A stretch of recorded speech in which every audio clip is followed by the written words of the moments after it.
Bonjour, dans cette vidéo, on va montrer la propriété suivante. Donc si f de x égale ax moins u par x moins v, a, u et v sont des nombres réels donnés, avec u plus petit que v, alors c'est une fonction polynôme du second degré. Donc il peut s'écrire f de x égale ax carré plus bx plus c. Donc on aura u et v qui sont les solutions de l'équation f de x égale 0, et on a la relation u plus v égale moins b sur a et uv égale c sur a. Et ensuite, on a le tableau de signe de f de x qui est donné ci-dessous. Donc f de x est du signe de a partout, sauf entre u et v. Quand x est entre u et v, f de x est du signe de moins a. Donc on va on va démontrer cette propriété et on l'utilisera dans une vidéo suivante. Alors, démonstration.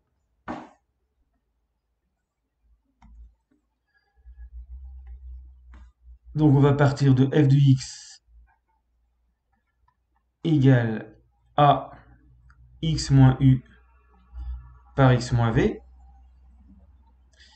C'est ce qu'on appelle une forme factorisée. Donc f de x égale 0, équation produit, si et seulement si a x moins u par x moins v égale 0. Le a est différent de 0, donc x moins u égale 0 ou x moins v égale 0.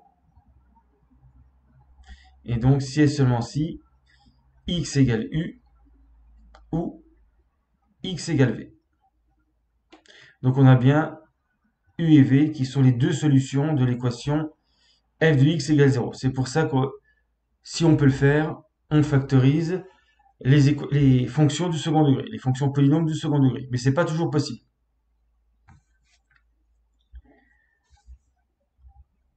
Alors ensuite, si on développe, on va obtenir f de x égale, alors si on regarde ici, x fois x ça fait x carré, donc on obtient forcément ax carré en développant. A fois x va vous donner le ax carré, c'est pour ça qu'on obtient le même coefficient. Et après on va obtenir bx plus c, si je continue à développer.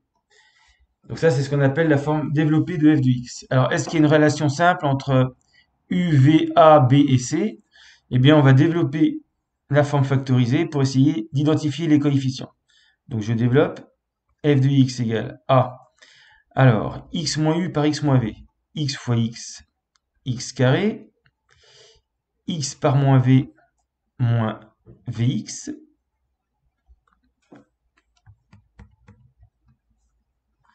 Moins u par x, moins ux.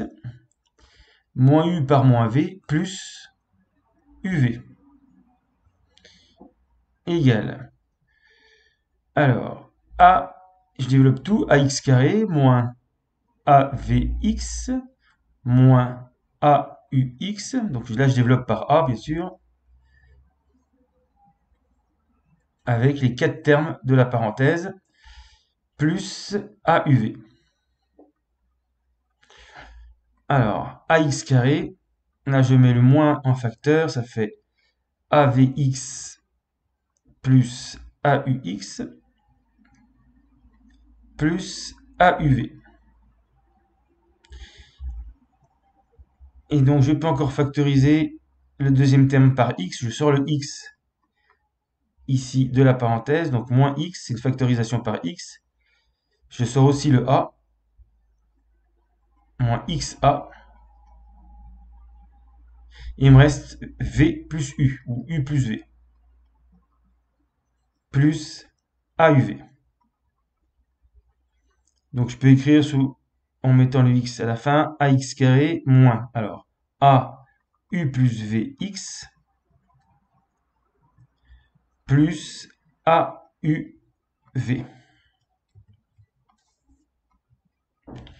Et donc, là, vous avez a, donc on retrouve le coefficient a, là, c'est le coefficient b, et là, c'est le coefficient c. Donc, j'ai moins AU plus V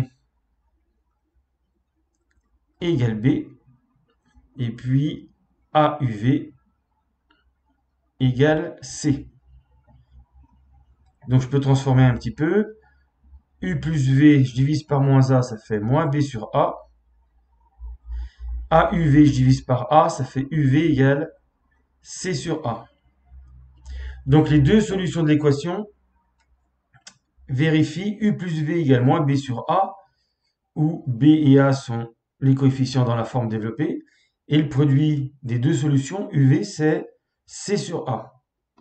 Alors ces deux formules ne sont pas utilisées très fréquemment, mais si vous connaissez une solution U par exemple, avec cette formule ou avec la première, vous pouvez en déduire rapidement la deuxième solution. Donc ça peut être utilisé parfois pour trouver rapidement les deux solutions de l'équation, quand il y en a deux. Alors l'autre intérêt de la forme factorisée, c'est de pouvoir avoir le tableau de signes de la fonction. Alors, je vais repartir à 0. Je vais reprendre f de x égale a x moins u, x moins v. On fait toujours un tableau de signes avec la forme factorisée, jamais avec la forme développée. Donc le tableau de signes, on met tous les facteurs dans le tableau. Alors, x va varier de moins l'infini à plus l'infini. On va mettre les deux solutions x moins u égale 0 pour x égale u, x moins v égale 0 pour x égale v. Alors je mets u avant v parce que de la propriété, on a supposé que u était plus petit que v. Alors, je fais une ligne pour x moins u, une ligne pour x moins v. Bon, je vais quand même faire une ligne pour a. Il peut être négatif. Et puis le produit, ça va donner f de x. Alors, on va rappeler, ça c'est une propriété de seconde. X moins u est positif si et seulement si x est plus grand que u. Donc x moins u, on a vu que ça valait 0 quand x est égal à u.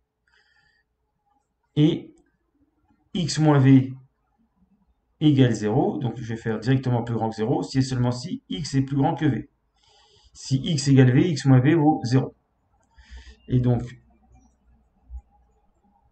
le produit fera également 0 ici. Parce que si x égale u, là j'ai a, u moins u fois u moins v. Donc a fois 0 fois u moins v, ça fait 0. Même chose pour v. Donc dès que l'un des facteurs s'annule, toute la fonction s'annule. Donc on retrouve ici les deux solutions de l'équation f de x égale 0. Le signe, je viens de le faire, x moins u est positif quand x est plus grand que u. Donc après u, positif. Même chose, x moins v est positif quand x est plus grand que v. Donc après v. Et donc dans le cas contraire, c'est négatif.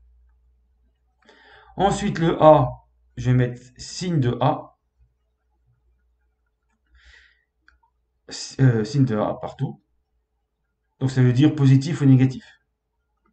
Si a vaut 2, le signe de a c'est plus. Si a vaut moins 2, le signe de a c'est moins. Maintenant je vais faire le produit de tous les signes. Entre moins l'infini et u, moins par moins plus. Et donc fois le signe de a, plus fois le signe de a, il reste le signe de a. Par exemple, si a est positif, plus par plus par plus, ça fait plus. Si a est négatif, plus par moins, ça fait moins. Donc de toute façon, c'est exactement le même signe que a. Parce que les moins par moins s'éliminent, ça donne plus. Ici, après v, plus par signe de a, c'est pareil. Si a est positif, on va trouver positif. Si a est négatif, on va trouver négatif. Donc il va toujours rester le signe de a. Et là, vous avez le signe de moins a. Ou, oui, le signe de moins a, parce que là, vous avez plus par moins, ça fait moins, fois le signe de a. Donc si a est positif, ça va devenir négatif. Et si a est négatif, ça va devenir positif. Donc là, on aura le signe contraire du signe de a. Et donc, on a démontré avec le tableau de signes, ici, que c'était tout le temps du signe de a, f de x, sauf entre les deux solutions de l'équation. C'est quelque chose qu'il faudra retenir par la suite. Voilà, fin de la vidéo.